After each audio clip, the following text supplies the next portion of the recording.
Chronique. Il n'y a pas le retour. J'ai pas le retour écran du paperboard. Donc alors, on va passer à la chronique de Gaëtan. Alors regardez, elle est magnifique. Il y a marqué chronique de Gaëtan. Donc jingle chronique, tu veux je te fais une langue de belle-mère. Tiens. C'est tout ce que tu mérites. Tout ça pour ça. Ah oui. Alors tu vas nous parler de quoi, mon cher Gaëtan, ce matin? Je vais parler d'IA et de créativité. D'IA et de créativité. Ouais, alors du coup, je savais pas que ça c'était Romuald à côté de moi ce matin, donc je suis un peu stressé. Voilà, j'étais en train de regarder, j'ai fait recherche Esquimau, non c'est bon, je l'ai pas mis. Tout va bien. Non, bah ouais, voilà, moi en fait ce matin j'avais envie de vous parler de ce sujet, c'est est-ce qu'on est créatif quand on fait appel à l'intelligence artificielle? Ah, c'est vrai. Parce que bonne question ça. Bah ouais, à l'ère où l'intelligence artificielle elle arrive dans tous les domaines, la littérature, la musique, le design graphique, je trouvais ça intéressant de voir si l'art généré par ces machines, quelles qu'elles soient, ces algorithmes, est-ce que ça pouvait être assimilé à la créativité humaine ou est-ce que c'est juste du recyclage de données? Intéressant. Ouais. Est-ce que l'IA est vraiment créative ou est-ce qu'elle ne fait que... Comme Lavoisier disait, rien ne se perd, rien ne se crée, tout se transforme, c'est un peu ça l'idée. Exactement. Et du coup, voilà, cette chronique, elle m'est venue quand j'ai vu fleurir là sur LinkedIn notamment, parce que je suis là-dessus, mais sur d'autres, tous ceux qui ont fait leurs photos en mode Studio Ghibli, et ensuite tous ceux qui ont fait leur starter pack. Voilà. Et du coup, là, on est plutôt sur du copier-coller de prompt. Et pour moi, ça tend à donner une standardisation de la création numérique. Et je suis pas sûr que ce soit top. Déjà, on a un avis très tranché. Mais voilà. Alors après, voilà, cette chronique n'engage que moi. Et je serais ravi de discuter. Non, mais voilà, je viens pas pour donner des leçons. Tiens, on en est avec Romuald qui a fait des campagnes pour Mélenchon. Non, mais c'est important. J'ai pas du tout envie d'être clivant ou quoi. Enfin, c'est un avis clivant. Non, mais c'est un. Voilà, en tout cas, c'est mon. Voilà, ça n'engage que moi. C'est ce que j'en pense. Je serais ravi d'échanger. Balance ton venin. Alors. Du coup, je me suis posé la question, c'est quoi la créativité déjà à la base? Bonne question. C'est une chronique qui va durer 4 heures. Non. Est-ce qu'il y a des créatifs ici? Donc pour moi, il y a deux catégories de créatifs. Alors, je vais me limiter au design graphique. C'est ma formation. Ton secteur d'activité. Ma formation de base, voilà. Oui. Même si maintenant je fais de la vidéo, mais en tout cas, c'est ma formation de base. Je classe en deux catégories les créatifs. Les premiers, c'est ceux qui vont créer des visuels originaux, des concepts originaux. Que je qualifierais d'incroyables, qui viennent de mélange d'expériences personnelles, d'émotions, d'imagination, voire parfois de hasard. On trouve un truc. De hasard, non? Beaucoup de hasard. Donc ça, c'est la première catégorie. Et ensuite, ceux qui s'inspirent de ce qui a été d'un concept qui a déjà été fait, pas juste inspiration, j'ai vu des trucs, c'est cool, mais d'un concept qui a déjà été fait et qui le décline. Pour ça, si ça vous intéresse, j'enverrai le lien à Denis. On mettra le lien dans le chat. Une petite expérience qui a été faite en publicité il y a une quinzaine d'années, je crois, 2004, je sais plus. Ça fait pas 15 ans. 2004, ça fait 15 ans. Oui. 20 ans. Oui, on va dire. Bref, en tout cas. 2004 plus 15, 2019. Il a une formation de designer, pas de mathématicien.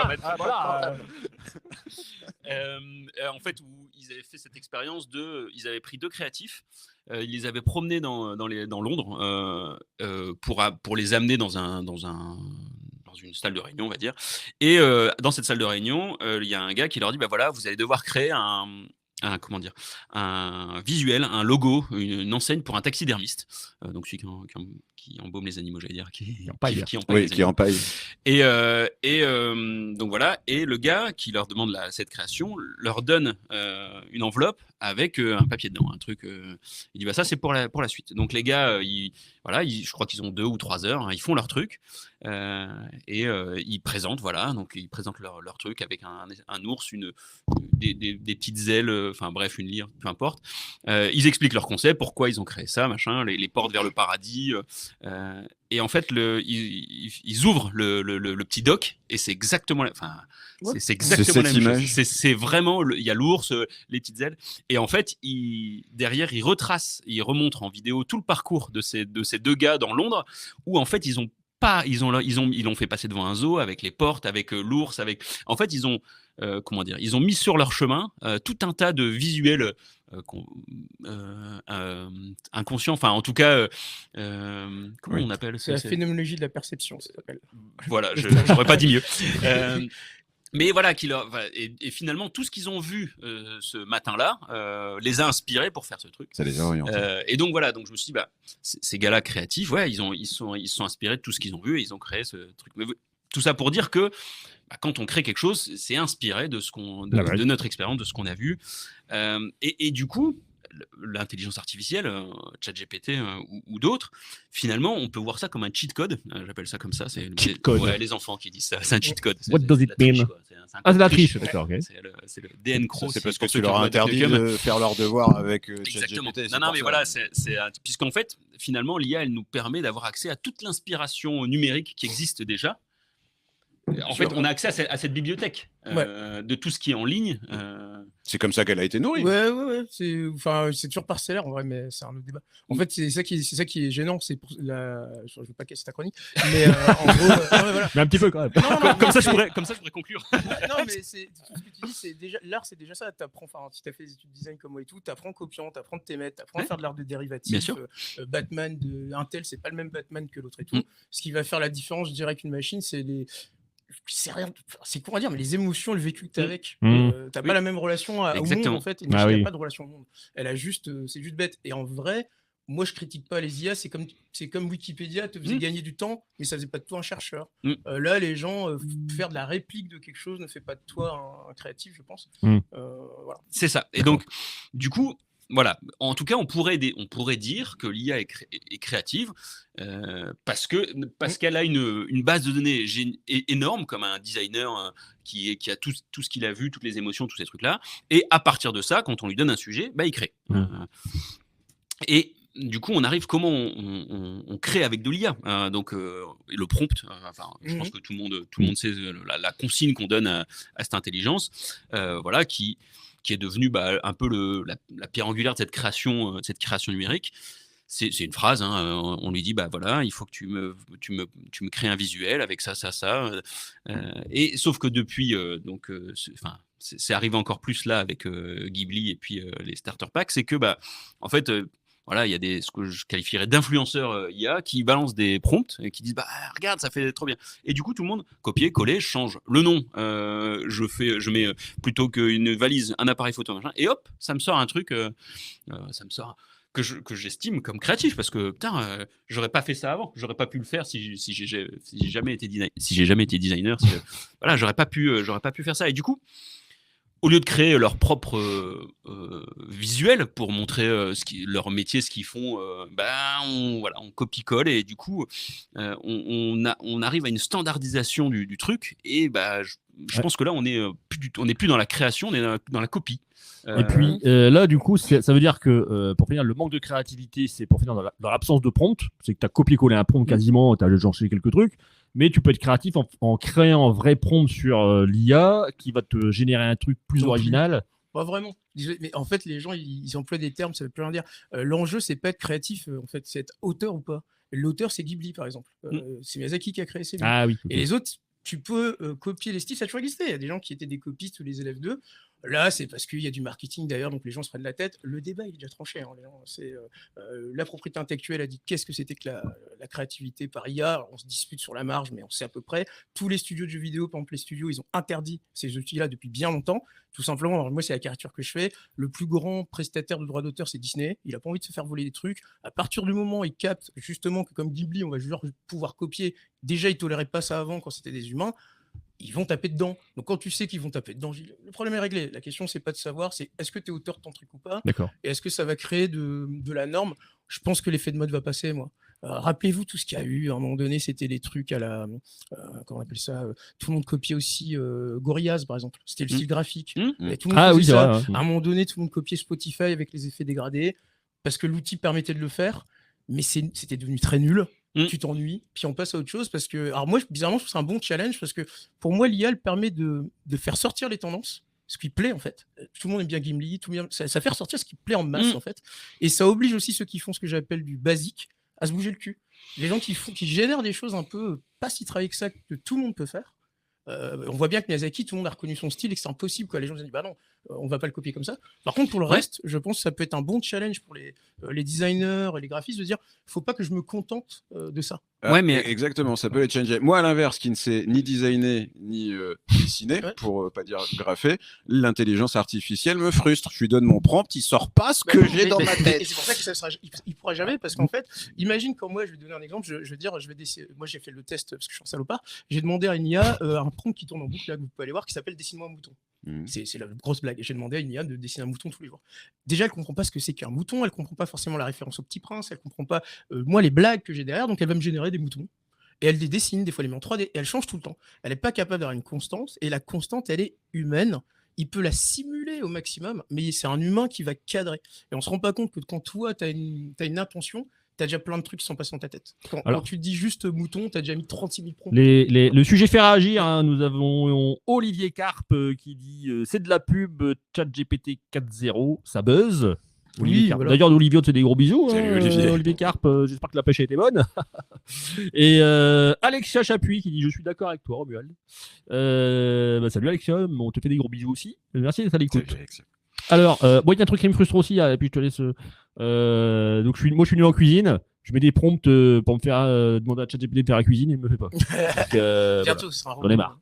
Vas-y, on l'a pas. Non, et du coup, pour rebondir à ce que tu dis, effectivement, moi, ce qui me dérange dans cette absence de créativité, dans ce côté copier, en fait, avant, c'est ce que tu dis, que ça me frustre parce que j'arrive pas à lui parler, lui faire dire des trucs. Mais aujourd'hui, avant, t'étais directeur artistique, tu parlais à ton graphiste, tu lui disais tu lui donnais des pistes, des idées, des directions, et puis il créait un truc, et voilà, ça se faisait ensemble. Là, aujourd'hui, on peut copier-coller. En fait, non mais et du coup, moi je suis, même si aujourd'hui je suis plus je suis plus graphiste, je fais plus de création graphique, je trouve que ça dévalue vachement tu vois, Ghibli. En fait, il y a le côté je sais faire. Non, mais tous les mecs ils sont là, moi je sais faire. Il y a quelques branquignoles qui vont dire ça et puis ils vont se rendre compte que c'est pas le cas. Ils publient tous. Non mais en fait, on a cette facilité à copier, à faire à s'approprier le truc, c'est ça que tu veux dire? Ouais, c'est ça. Ouais, et à dire. Je pense, alors c'est peut-être une méconnaissance des gens. Là, les gens sont juste en train de rattraper 20 ans après ce qui s'est toujours passé dans le domaine du jeu vidéo et dans le domaine de tout ce qui est motion design, effets spéciaux. On a toujours eu des trucs déjà tout faits, des bibliothèques. Et moi, je me rappelle quand j'étais étudiant, je croyais que j'avais un modèle 3D déjà fait, que j'allais du coup, allez, c'est bon, je vais faire l'animation de Blur Studio pour ceux qui connaissent d'un coup. Et tu te rends compte que non, ça suffit pas de juste avoir des outils. Là, en fait, c'est comme si pour moi, c'est que tout le monde va avoir accès à des ingrédients. Ça va pas faire de toi un cuisinier. Tu vas pouvoir copier. Bien sûr. Il y a des gens qui vont se la péter au début, mais ça va vite atteindre ses limites pour moi. Parce que quand on va justement demander des instructions plus compliquées, je dis au-delà de l'effet de mode, fais-moi quelque chose de complexe, de conceptuel. On va voir la limite de la machine. Et je dis, ceux qui bossent dans l'industrie du jeu vidéo et du cinéma, on est là-dedans depuis un moment. Je peux vous assurer que si on pouvait le faire, on le ferait. C'est pas possible. Le nombre de jeux qu'ils ont essayé de faire en auto-généré, c'est plus vieux que l'IA. Et ça a toujours donné des blagues. Que ça. Mais on le voit dans les films aussi. Et puis même, j'arrive pas à retrouver les mangas. Les mangas, ouais. Je pensais surtout à ça. On sait pas aujourd'hui comment ça fonctionne. Est-ce que les histoires sont sensiblement les mêmes? Ils n'arrivent pas à copier. C'est plus compliqué que ça. Et donc là, ce que je vois juste, c'est que c'est un effet d'engouement. Il y a beaucoup de pubs. Alors, je comprends l'inquiétude des artistes et des créatifs. En tout cas, moi, je me suis dit, merde, ça dévalorise ces créateurs originaux. On est d'accord. Oui. Je veux dire, Ghibli, c'est. Est-ce que ça n'a pas toujours été le cas? Est-ce qu'on n'a pas toujours rencontré? Moi, j'ai encore vu une blague. Finalement, on arrive en copiant-collant 3 trucs, on arrive à faire un truc qui a de la gueule. Et c'est cette facilité. Mais oui, tu veux dire. Est-ce que c'est. Alors, moi, je suis peut-être comme ça, mais est-ce que c'est pas les numéros d'art du futur? Et c'était déjà le cas. Tu avais des gens qui collaient des petits cas. C'était pas un robot, mais c'était un humain qui faisait son truc. Il était content avec son tableau à la con qui avait copié du décalco. Là, c'est la version avec une machine. Tu veux dire quelqu'un qui aurait copié, mais en dessinant lui-même? Oui. Ça n'a pas la même valeur que quelqu'un qui va simplement mettre un prompt.